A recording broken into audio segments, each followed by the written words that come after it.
যারা হজরতে হুসাইন হুজুরকে ভালোবাসে তারা এই ভিডিওটা শেষ পর্যন্ত দেখে যাবে। একদিন হজরতে হুসাইন হুজুর এবং ওমর রাদিয়াল্লাহু তাআলা আনহু হুজুরের ছেলে খেলা করছিলেন।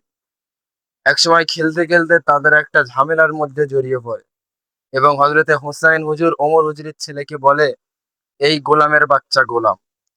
তখন হজরতে উমর ফারুক রাদিয়াল্লাহু তাআলা আনহু হুজুরের ছেলে বলল যে, আমার আব্বাকে তুমি গোলামের বাচ্চা গোলাম বলেছো, এর বিচার হতে হবে।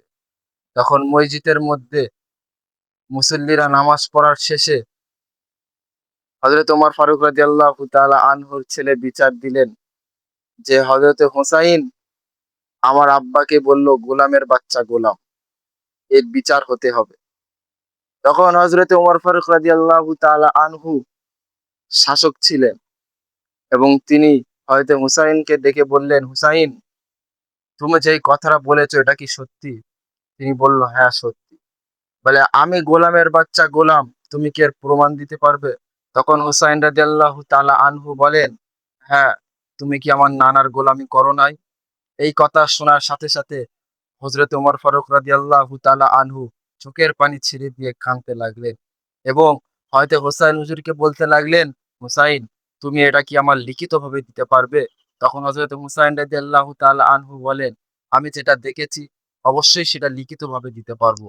এবং সেটা লিখিতভাবে হযরতে উমর রাদিয়াল্লাহু তাআলা আনহুর হাতে দিলেন এবং হযরত উমর রাদিয়াল্লাহু তাআলা আনহু মুসল্লিদের উদ্দেশ্যে বললেন, হে মুসল্লিরা, আমি জান্নাত জাহান্নাম কিছু চাই না, আমি জাহান্নামকে ভয় করি না।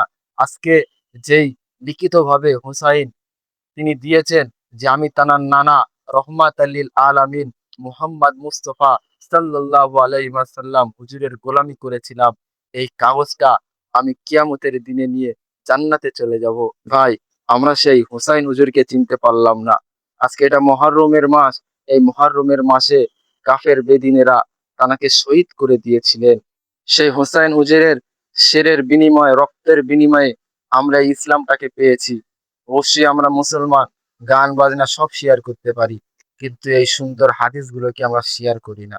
হতে পারে আপনার একটা শেয়ারে কিয়ামতের দিনে এই শেয়ারটাকে আপনার নাজাতে ওসিলা হয়ে যেতে পারে।